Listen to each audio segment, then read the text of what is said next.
what happens if it just doesn't get any better? Should people downgrade their firmware?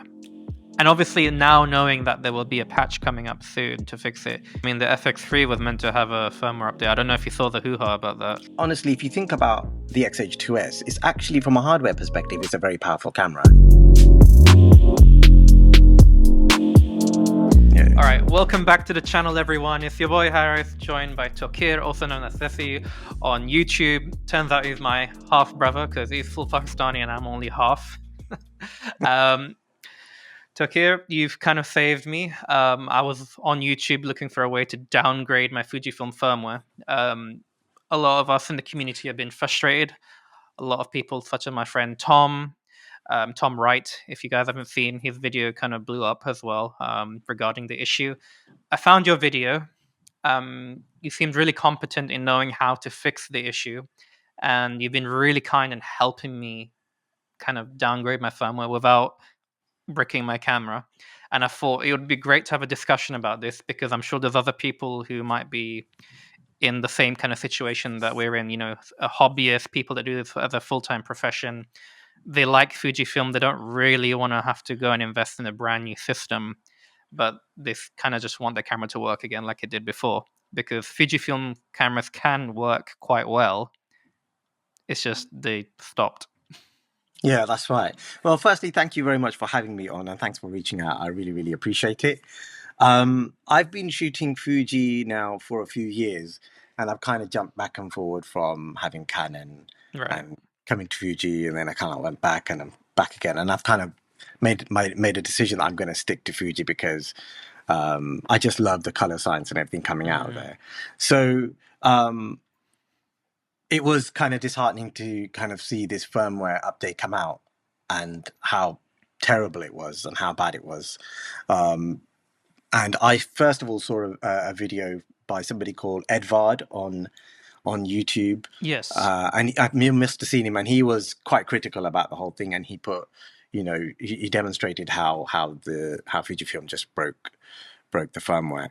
So I was just looking around online, and he posted a video about how you can downgrade this. So I looked into this, and it just appears that you can amend like one of the old files so that you fool the camera to make it seem like you're actually upgrading when you're actually downgrading. And I tried it with my camera 3 times, and I thought, this works really well, and why not just make a video about it? And so I did. And since then, I think about 20-25 people have reached out to me asking for the firmware file, and no one's come back. Yeah, including you. And no one's come back to say that that I bricked their camera or anything like that. So good. It's all good. Yeah. Amazing. And for anyone listening, what do you do? What's your? How do you? You mentioned earlier that you work full time, but this is also something that you're quite passionate about. Yeah. So by profession, I'm actually a teacher, and I'm currently working as a maths teacher in a autism specialist school in Cambridge. But I've had a love for photo video for years, and I've been teaching now for 21 years. So back in 2018, I got a little bit jaded, if I'm honest, and I decided to take a break. And I started traveling the world as a photojournalist. I went out with numerous charities to the Middle East, to Pakistan, and other countries in the South Asian subcontinent.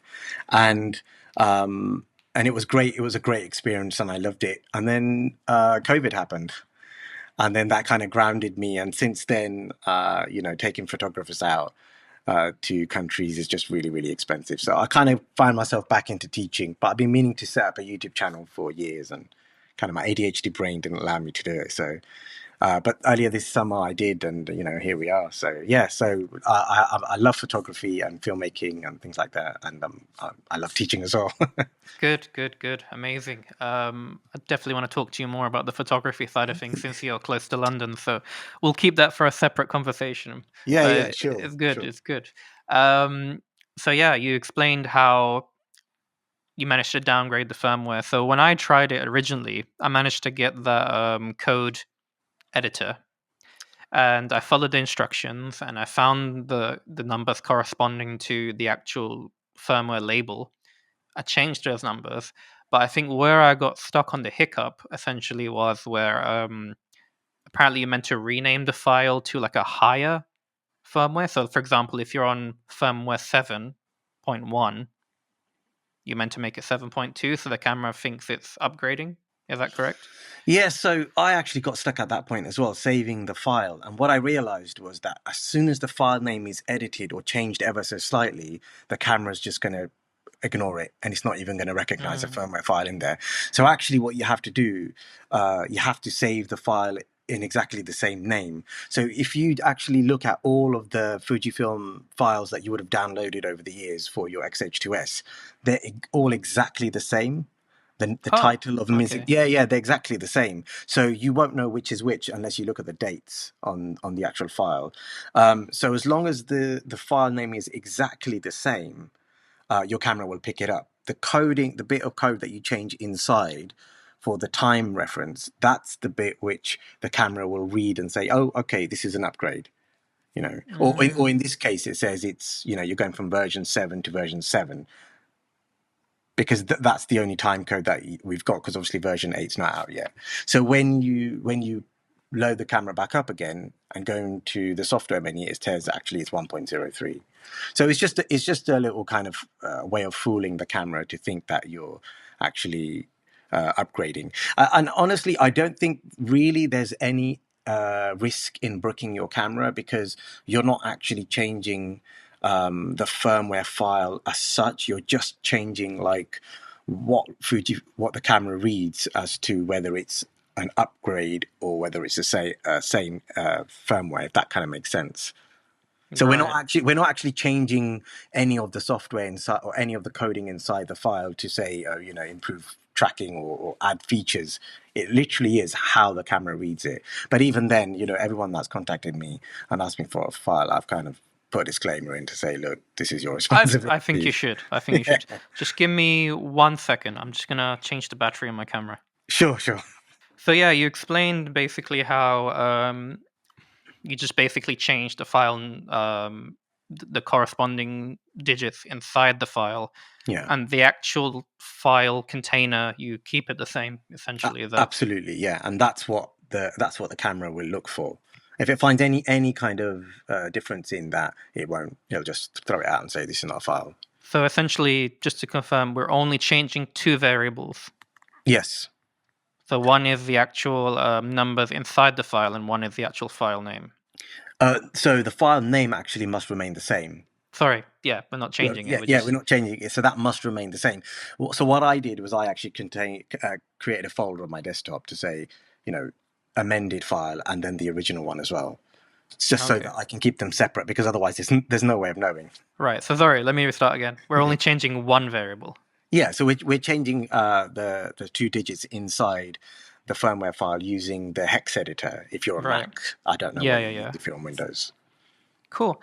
And from your videos, it seems like it works how it should, right? As intended. Yeah, I mean, I'm using eye tracking right now. I'm recording currently on version 1.03, and it's fine. It works. It does what it's supposed to do. It's not, Sony Canon level, but it's much, much better than what it was on version 6 and even version 5, I think, version 6 and version 7. So, but the camera's generally quite stable and quite snappy. It does have its own bugs. Yeah. Because obviously it's a very early build. But it works, and the most important thing is that I can deliver photos and footage to my clients, without the whole pulsing going on. Yeah, I think that's where I kind of figured it out. So for me personally, I didn't realize there was an issue until Tom Wright basically talked to me about it, and he was saying, "Oh, I think it was firmware 3 or 5, I can't remember." But he basically messaged me like, "Hey, the camera's bricked," and I'm like, "What do you mean?" And it was like, "If I do tracking on photos, because when they release, so you kind of tap, it'll track the person. It used to have a really good hit rate of like 90%." Okay. And apparently, I basically, the way I use autofocus is I use a single point AF box, and I just toggle between face detection and that box. So if I don't want to focus on the face, I'll just turn it off, and I use single point AF and just tap, and I just put it on continuous, and it tends to give me like really good results. Alternatively, I'll just put face detection. But the problem with face detection is you kind of sometimes, I don't know if I'm sure a lot of Fuji people know about this. If the box is in the corner, it just won't grab the face. Yeah, so you kind of have to put the box on the body of the subject that you care about, and then it will track. So I'm using it that way. Even up to version 7, it was okay. It's just the hit rates probably went down a bit, so I never really noticed too much because I'm, whatever. Yeah, I mean, But so it's interesting you say that because I've come from obviously DSLRs, like many people have, and I'm just used to having like a kind of square in the middle, making sure my subject's in the square, and then firing off shots, or making sure that when I'm recording somebody, they're in the square, right? And up to version 6, I had no issues with that, and I never really used eye tracking. And even when I had the Canon R5, I never really used eye tracking because I just felt like I was more in control when I had that square in the middle of my frame, right? So, but when I went to version 7, the first thing I noticed was that even if the square was on my face, the camera was pulsing, and there was nobody in the background. There's no changing in lighting or the scene. It was just constantly hunting, and it was unusable. So the only way you can use it is if you use AFS. So you focus once, a little bit like how a cinema camera works. You focus once and it just stays there. Yeah. And it just, and that wasn't usable for me because I've got clients that are kind of moving in and out of the frame and things like that, and I've got to be able to keep them in focus. So, it was a real shame that Fujifilm, obviously trying to improve the firmware, somehow miscalculated really bad, because it's not just a little bit broken, it's a lot broken. And I made a video about it today because you talked about how Fujifilm released a statement. Yeah, that is true. So I think for me, are you still there? Yeah, I'm here. Okay, sorry. You can still see me, right? Yeah. No, we're trying out this Riverside, and I'm not very competent with it, so forgive us. It's my first time soon too, as well. Perfect. So what happened to me essentially was I was fine with photo. I think the issue arose where they had tracking for photo, but then it was the firmware update where they introduced subject tracking for video. Right. I think that's where it went a bit funky. And I just stuck to single point AF and face tracking on video. And it was usually okay. I think what happened was on version 7, I was doing a single sit-down tripod interview using the 33mm f1.4, like their best autofocus lens. Yeah. And there was nothing else in the background. It was literally like this, just one person. And as I was composing my shot and just getting the scene ready, it started pulsing. And I was like, the box is on their face. What the hell is going on? Yeah. Do not do this to me. Yeah. Luckily, like, I kind of put the box like here on their face, and I put face detection, and it kind of like was okay, and I got a second angle. But after that, I was like Googling like, how do I downgrade? Because like photo is one thing I can live with, like controlling it myself, but with video, I think being a videographer, your job is not just to create a video. Your job is also to interview the person, to guide your partner in how the interview should be conducted. Make the what would you call the conduct? What would you call them? Direct. Yeah, you're basically meant to direct, make people feel comfortable. Okay. And that's part of our job, right? That's what especially in my field, that's what I get paid for. So having to kind of like manage camera as well, it takes away from the whole experience of setting up a shoot. Yeah, and you shouldn't really have to worry about your camera doing that, right? You should just be able to press record and then fully submerge yourself into the conversation. Participant. Yes, yeah. Right. So it's quite late. I'm starting to lose it now. It's fine. And you're right. It actually kind of stumps your creativity because all of a sudden you're very nervous, and if you don't have any B-roll that's going to go on the back of that video, that's it. You're done, aren't you? And people aren't going to understand. Your clients aren't going to understand that. There's a Fujifilm have screwed up their firmware update, so this is why it's happening. It's not my fault. Your clients are paying you to produce a video, and if you screw up, it kind of messes your reputation up. So it is. Exactly. Yeah. But I was surprised in a sense to see Fujifilm make the statement, because they made reference to. I think they made reference to YouTube videos and people commenting, and they must have Yes. watched a whole load of videos online, because I think they've had a lot of stick, after this, and it has been 6 months now that people. Too long. Too Yeah, long. yeah. Tom, my friend, he's left. He went back to Canon. Wow. And I think what upsets me is that when there's a camera that people collectively enjoy using, you feel confident, not because there's a fanboy thing going on like a team. You feel confident that knowing that you can get support if you need it. Yeah. Right? That's why I like when, if like I have a team of people that I work with in London when we film corporate events and do like hospitality videos.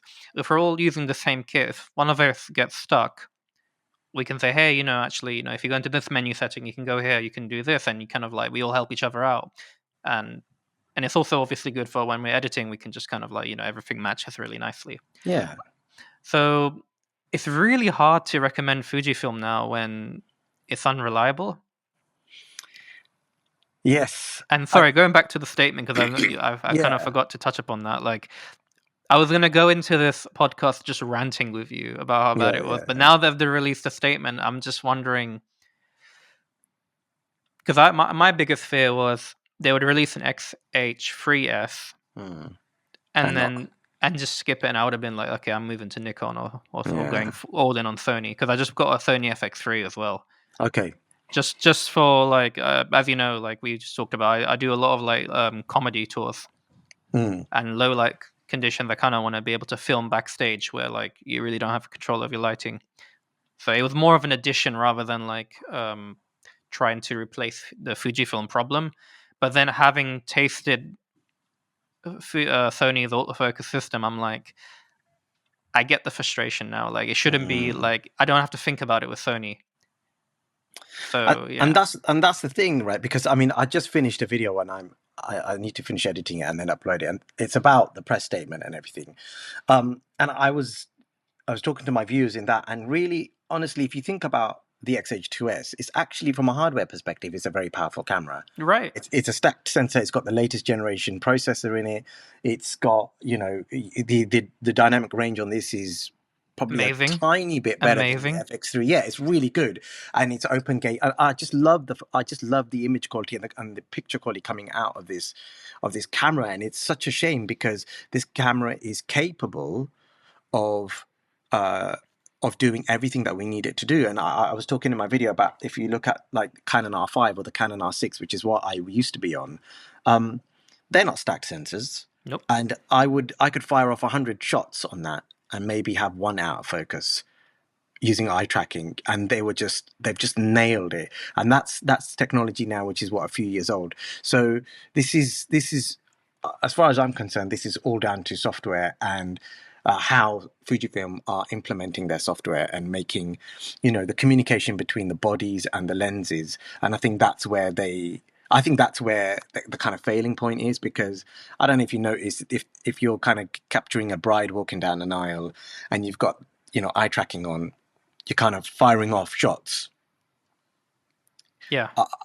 Like every time you go and look at those photos, it might have captured the nose in focus. Or the ears. Right? And if you're like at f2.8 or f4, you might be okay, because... Yeah, but you don't want to shoot there. Like we got APS-C for the... Okay, there's a compromise of APS-C, which is like your f-stop is no longer going to be like, what true 1.4. You get 1.4 quality of light, which is great, but I'm willing to make that sacrifice to get an f2 quality of depth of field, right? Yeah. So, but at least make it in focus. I want to be able to shoot 1.4 with confidence. Like with full frame, like, you shooting a 1.4 is a bit of a compromise, but now even full frame, you can shoot 1.4 with confidence. Yeah, I mean, I had the Canon RF85 1.2, and it would nail focus on the eyeball. Yeah. See, that argument would have been valid maybe 5 years ago. You'd be like, well, full frame, I can't shoot 1.2 and get Yeah, away with it. But now you can, and it's you like can, and that's the thing, right?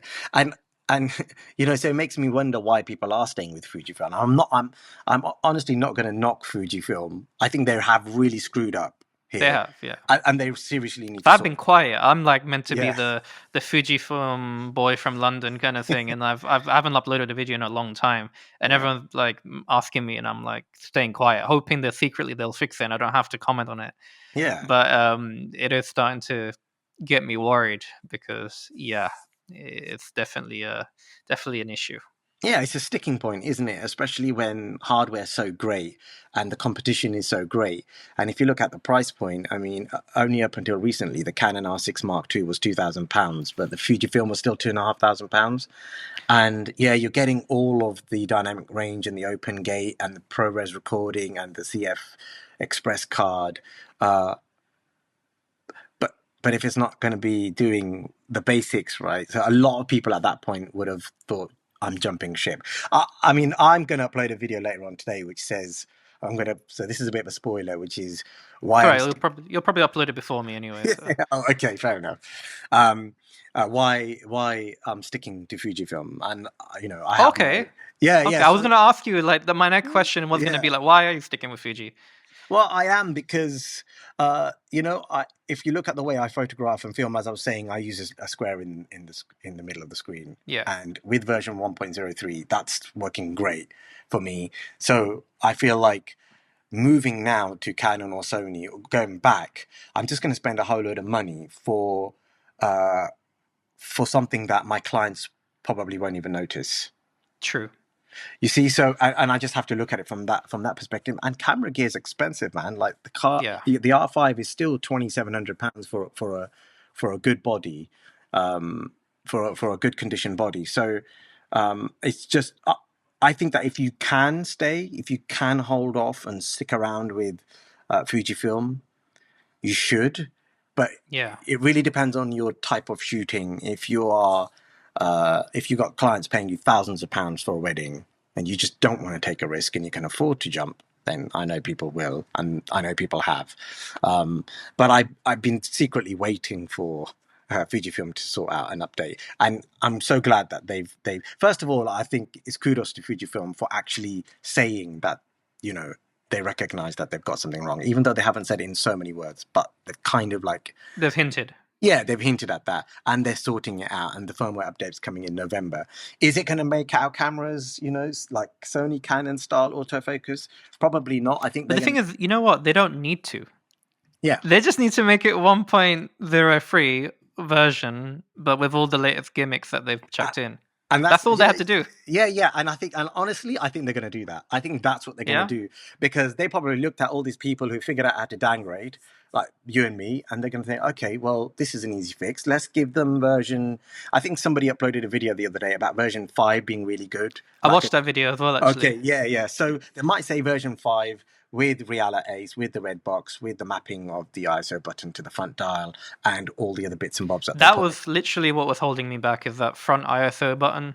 Okay. I I read somewhere that someone basically mapped the D-pad up and down for ISO.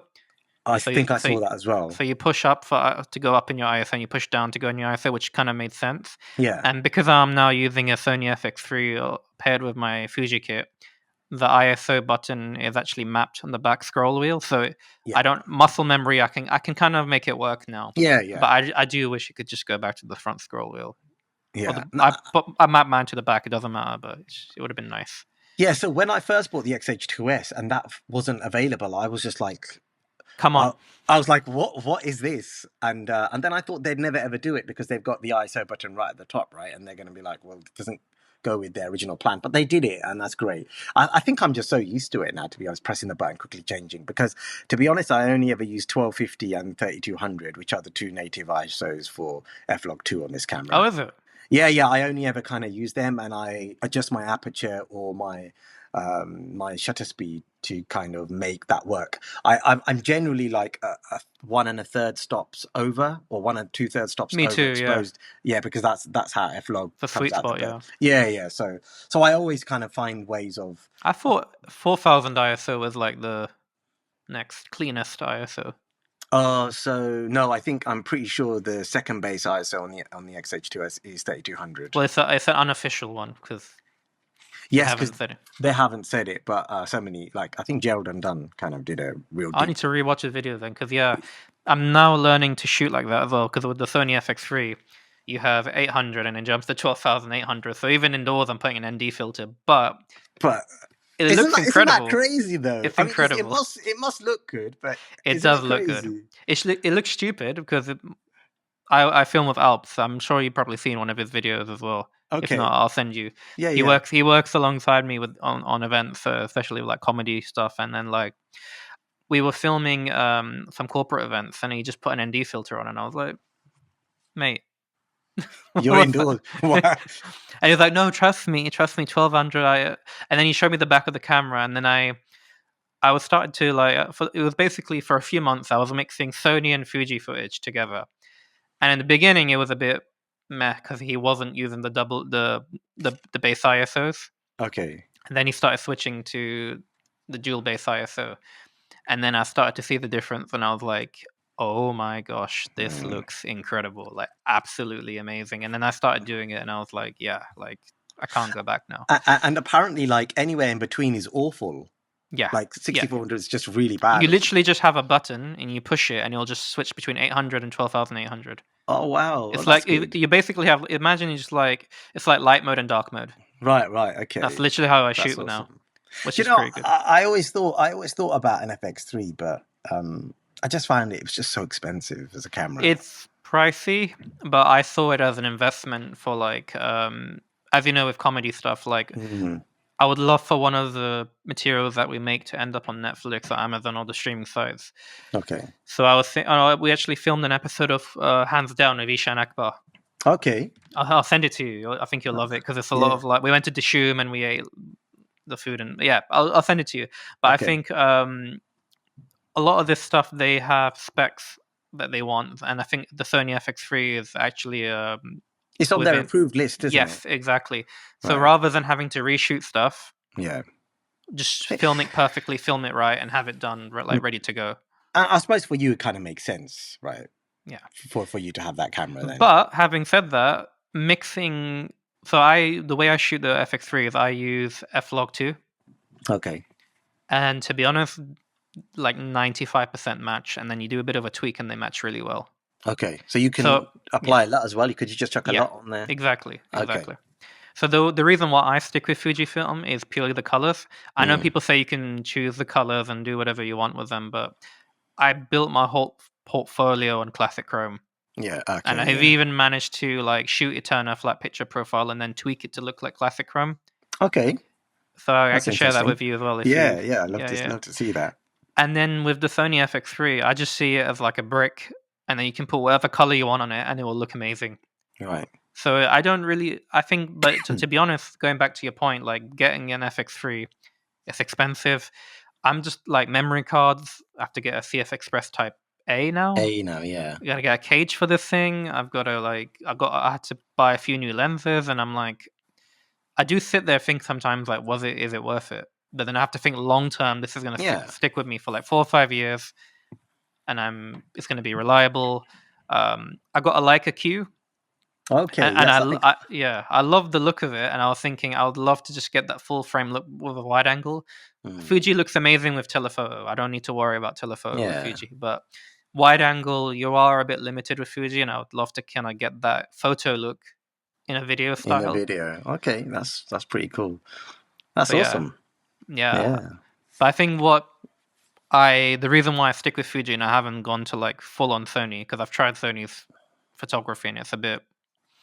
The files are good and the autofocus is there, but I'm not in love with the look.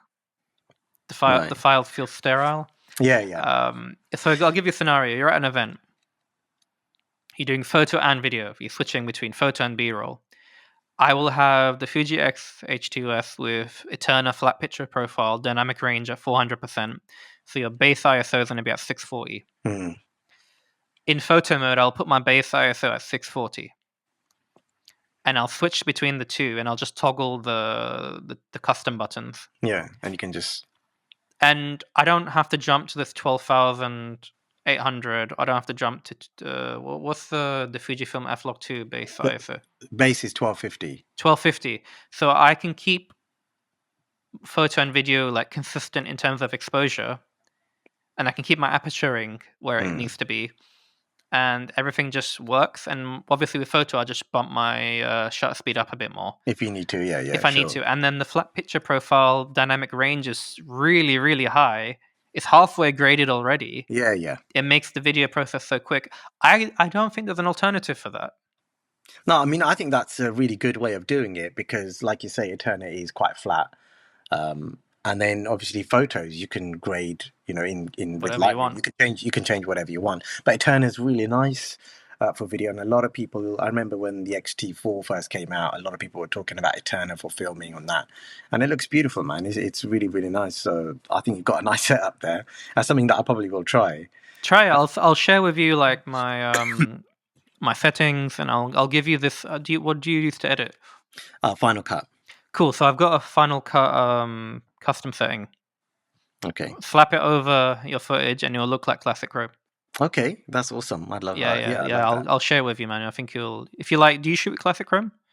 I do shoot classic Chrome for weddings. Yeah.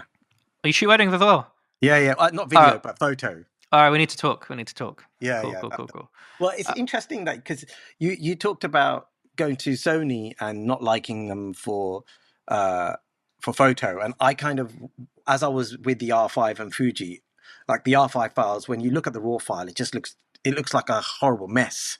Really? Yeah, I honestly just when the files come out on a lovely bright day, they're just so flat. You really have to work so hard.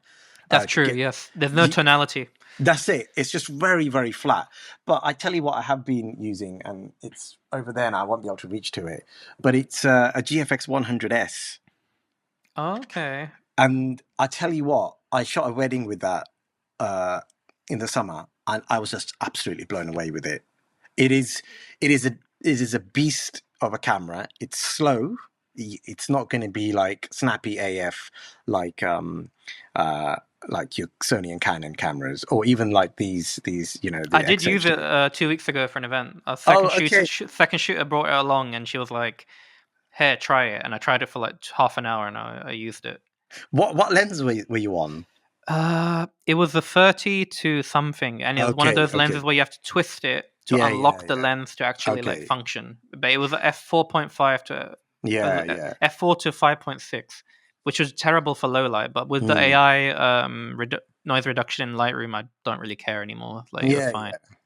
So, like, I mean, I know we're kind of going off topic here, That's okay. Don't mind. I paired it with the 50mm f1.4 by Sigma. Oh crap. So that kind of makes it 40mm f1.1. And it was incredible. Like the images that you're going to get out of that are just unbelievable. I don't know if I can. I'll send you one, then you can just overlay it over the video.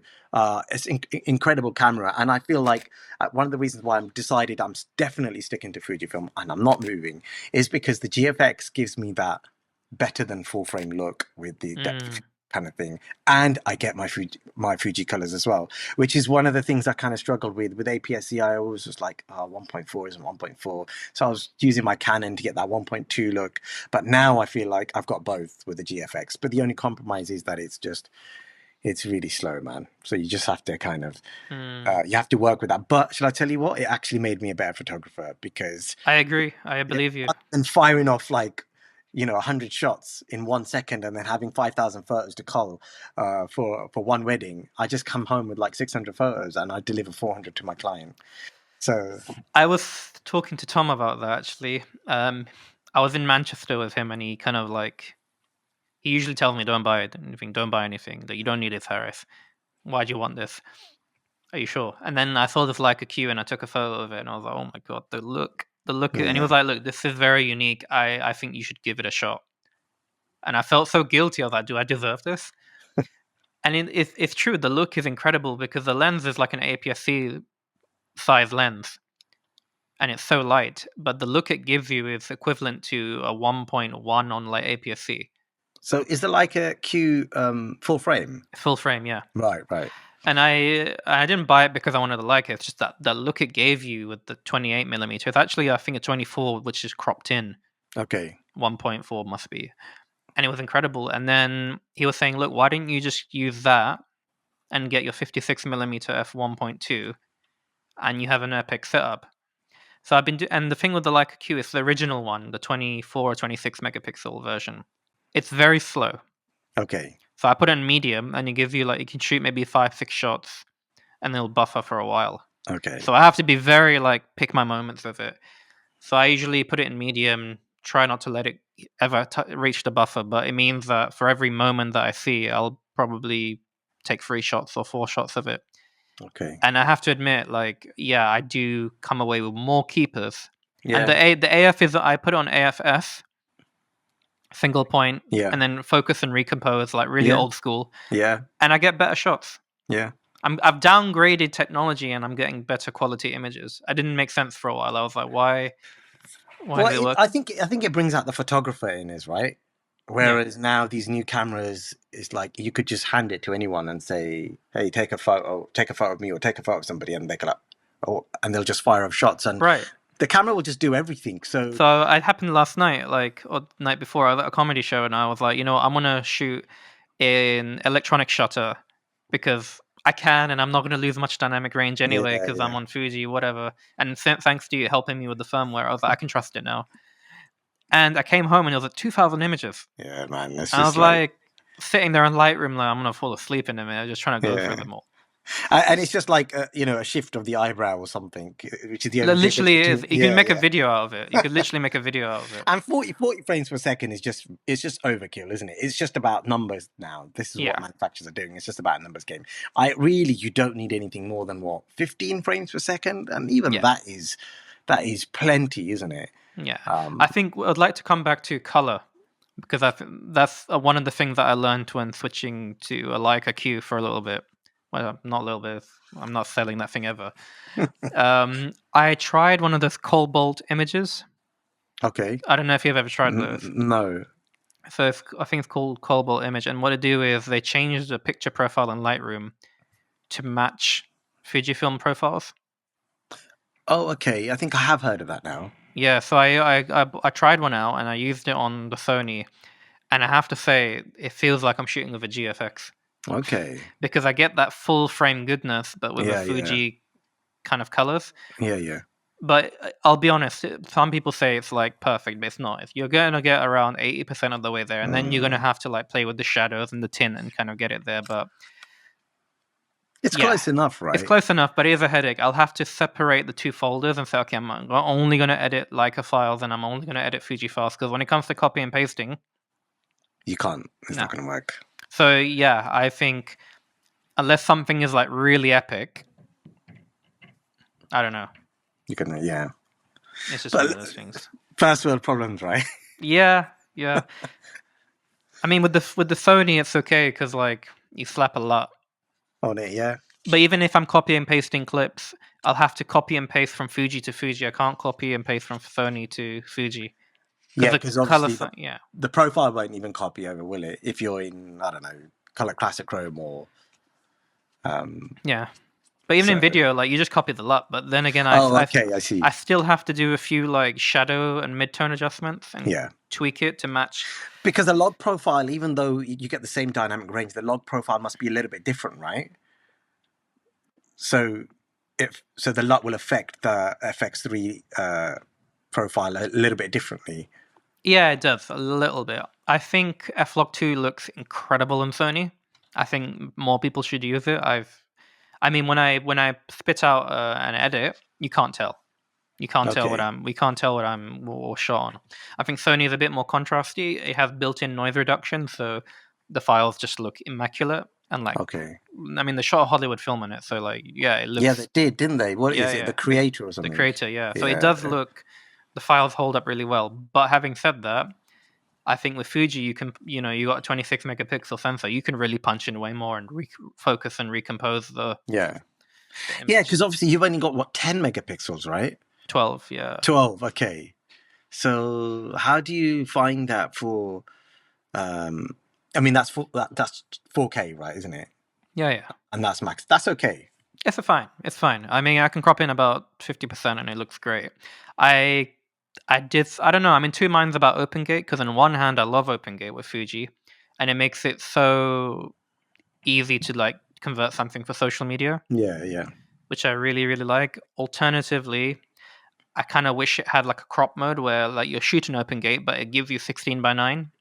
Okay. Because sometimes I shoot opengate, I'll frame correctly, and then you bring it in into the editor, and then you have to like go even tighter. Yeah. I know what you mean. And I forgot that I have to go back by 20%. To get it. Okay. Yeah. I mean, I think OpenGate is amazing. I'm just kind of like thinking the XH3S will have OpenGate 50 frames per second. I was hoping that too, but Yeah. I feel like the camera's gonna burn. That's right. Yeah. But yeah, look, coming back to Fujifilm, um, I'm going to wait for the November firmware update, and I'm going to see what happens. Cool, that's one of my questions. So I've got two questions left. We'll try to Okay. wrap it up. I know we're kind of 40 minutes. I don't want people to fall asleep. Okay. Number one, what will happen if I was going to say what happens if they don't do anything, but now then I know that we're going to do something. What happens if it just doesn't get any better? So, this is a really interesting question because I was thinking about when they release this firmware and we will go and apply it to our cameras, will they also patch this downgrade option? Ooh, okay. And if they patch this, then and the firmware's bad, then we're going to be screwed. True. Then we're not going to have any way of going back down. And if they don't improve it much, I might have to sell. But I don't think they're going to launch a firmware and release a firmware that's going to break what's already broken. If that makes sense. I hope not.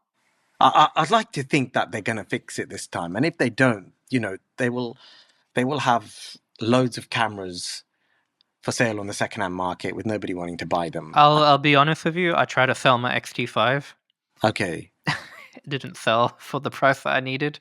Wow. So I just Okay. kept it because I was like, I think it's the market was like not doing very well. People were offering like lowballing me really bad, and this thing was brand new. Like I only used it for like 2 shoots. Hmm. And And XT5 doesn't get the firmware update in November. apparently they've updated the video and they put a little disclaimer saying after we release it, we're going to work on the other cameras. But I mean, you Okay. should have couldn't you just say it in the video? Like, Yeah, absolutely. Because a lot of people will be panicking about that, thinking, right, well, yeah. I'm already putting mine on for sale. Like the XH2S is like, I didn't feel the hit until I went into video. Okay. Photo wise, like we discussed earlier, like I am a single point AF guy. I don't really care. But when it came to video, it hurt me. But with XT5, oh my days, it's bad. It's really bad. I don't trust the face detection. I turn it off. I shoot with it like I shoot the Leica Q. I shoot Leica Q and XT5 together because they're basically the same size and they basically feel like the same autofocus. If I have a Leica Q and an XH2S, it just feels out of balance because one is like a super fast monster Lamborghini and the other one's just more like a bike. Yeah, but a very luxurious bike. Second question is, should people downgrade their firmware? And obviously now knowing that there will be a patch coming up soon to fix it, should they still downgrade or should we be patient? I think if now that the firmware is coming, if you're not a pro, you're not shooting for money, then don't downgrade, because downgrading your firmware is going against policy guidelines. If I was to send mine back for repair, right, it's a 2024 model with running version 1.03, they're going to know straight away it's been tampered with and warranty is void. And even if you don't brick your camera whilst doing the firmware downgrade, what if something else goes wrong with it and you have to send it back? What if you then can't upgrade while something's wrong with it and you have no choice but to send it back with old firmware? They're probably going to say, well, you've been tampering with the camera, this is why it's gone wrong. So just from that point of view, it is a bit of a risk, but then on the other hand, if Fujifilm are releasing an update, I'd say hold on now, unless you've got loads of clients booked and you need to downgrade quick. I think it's going to, depend on each kind of use case for each person. I've had it downgraded for like a month or 2 months now, and I'm really glad I did it because I've had client shoots since then, and thankfully I've not had any issues filming. Hmm. With it. So, if you're going to be filming and it's paid work, yeah, downgrade. Hmm. But if you're like I'll be honest, I haven't got any clients booked for the next couple of months because it's that winter time of year. Yeah. So if you're in that position, then leave it. Wait for the official update. Cool. I personally, I have two of them. Okay. So when I shoot weddings, I have one prime, another prime, and I've only downgraded one. Okay. That's my security, my insurance is like Okay. That it's you've at some least got one. yeah. I've got one which hasn't been tampered. It's mainly my partner as well. Like she helps out when we shoot weddings, and she's complaining about the AF, and I'm like, I got to do something about this. Mm. So I didn't want her to keep getting frustrated by the autofocus and then missing shots. So I was like, let's downgrade this one. So when we shoot together, you can have the one which has got the usable autofocus And you still use the version 7.0, for one other camera. Yeah. and you're saying that your experience on that is generally okay. For photo single point AF, I just treat it like my Leica Q. I think I've got so Right. used to like going back to like the DSLR way of shooting. Yeah, yeah. But for video, I will use my 1.03 on Right, my FX3. And if I need a third camera, it most likely would need to be in manual focus anyway. right, okay.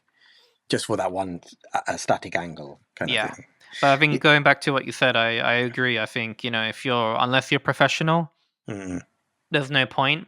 And, I think it is wise to remind people that this is going against company policy and we're not advocating for people no, to absolutely ruin their not. equipment. It's No. just Fujifilm screwed up, man.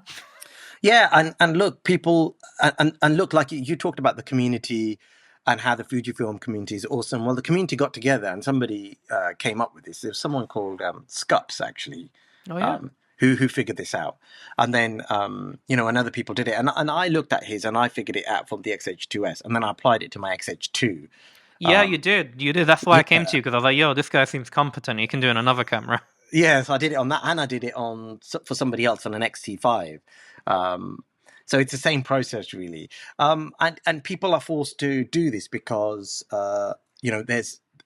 we've invested thousands of pounds into this system, and it's not delivering just the basic of what it's supposed to be doing. Everybody lives with like bugs because that's just the nature of Well, technology. speaking of bugs, I mean, the FX3 was meant to have a firmware update. I don't know if you saw the hoo-ha about that. Is that because if is that when it breaks out of warranty and they won't repair it? That was one scenario. Okay, They okay. were meant to have a update in, I think, September, October, where they released shutter angle. And Okay. it was a huge deal because like you associate shutter angle feature as a feature with cinema line. Cinema. Yeah, yeah. So they're like, okay, we're gonna bring the shutter angle to the FX3, and literally on the camera body it says cinema line. Like, Yeah, so so yeah, so no brainer. the update came, people updated, and then they removed it because it wasn't good. Apparently, some people's cameras started bricking out and having issues. My partner, who I shoot with, Alps, my business partner, he basically his camera was fine, but he was panicking because he was reading reports online that some people's FX3s are a bit glitching now, and that's like, so it's not exclusive to Fujifilm that with regards to firmware updates. A lot of cameras companies can screw up the firmware. I think it's just us. We need to be very slow when we. I think we learned about it with Macs. I would not update my Mac as a professional and for another year. until Yeah. it's. But isn't that really worrying because a major camera company is prepared to put a firmware out without really doing a proper test on it? Yeah, I think they should reach out to people like Edvard and be like, "Hey, bro, Yeah, like beta test this for me. Can you please test this? Because you seem to be the guy to know. Yeah, I yeah. think they should do that. Maybe they are doing it. He hasn't spoken for a while, so maybe he's No, secretly he testing. hasn't. But it's interesting you said that because I was thinking that they should be giving this, sending out cameras with the firmware loaded onto them and saying, "Here, test this. Let us know what you want, and just let us know. Just Be be honest." brutal, just like we'll Yeah, fix it. yeah. And people, I think once if people have to wait a few months, but once you get what you want, you're like, "Oh, I'm glad I waited," right? Yeah, Rather because than yeah. sending something out early and then it's bricked, and then you think, "Oh, I wish I didn't upgrade, and I wish I had what I was living with first."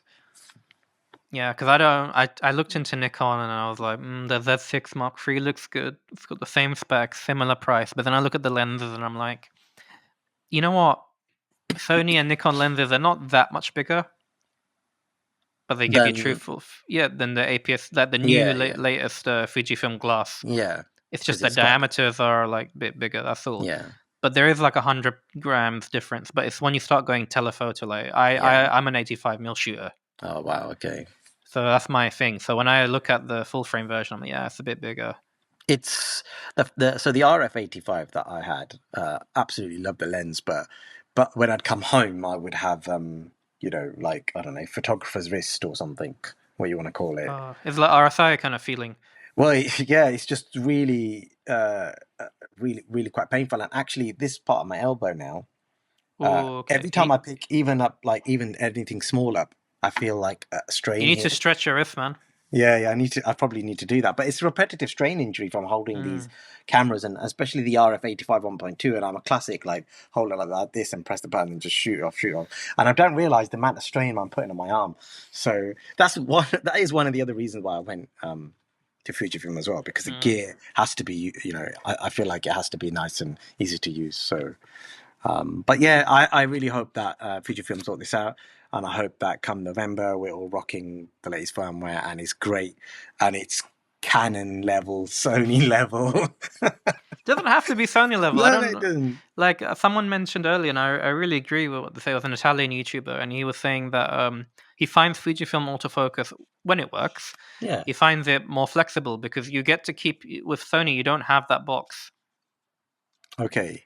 right? That's what I discovered. Like even sometimes I wish there was just a box, but you just touch and it works. It's like magic. But sometimes I want to go back to just being like I want to see a box and just touch and then focus and recompose. Oh, It's a okay. bit too. Fujifilm's Right. more flexible. I think Sony is a bit too advanced for some people. Like I do So find it a it's bit completely automated, kind of. kind of like there's no box. You just Wow. touch and it'll just focus on it and it'll just track that person. It's really really good. But then at the same time, sometimes you're just like, I want a box so I know that it will focus on that thing and I can kind of like be artistically. Yeah, you could pull and rack focus on a far object and a close Yeah. object, So right? in that respect, Fujifilm is slightly more flexible when it Okay. works. Yeah, When it yeah. works. I mean, I've never ever used a Sony camera ever. Don't because you'll like it. Oh. That's what happened to me. Now I'm like, oh, I've got two systems. I mean, Yeah. thankfully it's a cinema line camera. Yeah, I see. So I tried in photography. I wasn't. It's It, okay. I can match, but I wasn't blown it hasn't got a away. shutter, right? Has a shutter. Oh, it has. Okay. It's really unique as a cinema camera because you can use it for photography. Okay. Yeah, Well, it's the quite prices are cool. going to come down soon, so you never know. Yeah, we'll see. Well, no, I like my XH2S, and I love my XH2 as well. And I recently picked up the pancake lens, the Oh yeah, 27. how Yeah, you find it? I haven't really had a proper play with it, but it's just really nice to have such a light lens on my camera. I'm Yeah, currently shooting on the 18 1.4, which is quite heavy. Um, and this is just really nice for as a walk around lens. Is brilliant. I had the 18. I still do have the 18 f2, and I took it on tour with me, and it literally just felt like having a camera body. Yeah, and not the lens because they're so Yeah, light, aren't they? Yeah, yeah, that was good. that's great. Before we wrap up, is there anything you wanted to talk about? Is there anything that you feel like we should have discussed but we didn't really get a chance to touch upon? No, I mean I think we talked about everything that we think that people would want to hear about, and we did go off on a tangent and talk about OLED That's stuff as well. okay. Yeah, it's cool though. But yeah, no, look, thank you so much for having me on. This is great. I'm relatively new to the YouTube space, as you might have realized. I actually started my channel back in July. And even before that, for years, my wife's been telling me, look, you need to start a YouTube channel. You need to start a YouTube channel. And I'm like, look, there's Peter McKinnon out there. And who's going to want to listen to me when Peter's out there? But I I really, think you should have like a couple of thousand subscribers, not a couple of hundred. So if oh, okay. anyone's watching, I think they should Oh, thank you. Thank you. Thank give you you a for the subscribe, compliment. man. Yeah, thank you for that. Well, it's been great being here, and it's been great connecting with you. So let's kind of keep in touch and let's do stuff together. Yeah. And yeah, 100%. I will definitely message you privately. I think there's a few projects we could work on together since you're not too far away. And yeah, fab. yeah, maybe we can do a follow up once they release the firmware. Yeah, let's do that. I Let's would do love it. to put you in touch with Tom as well. I think that would be quite cool. Yeah, awesome, awesome, All right, man. fantastic stuff. Well, Thank you so I'll leave you much. to it. And yeah, if anyone's watching, please chime in below what your thoughts are. And Yeah, yeah, we'll be there. We'll have a little chat.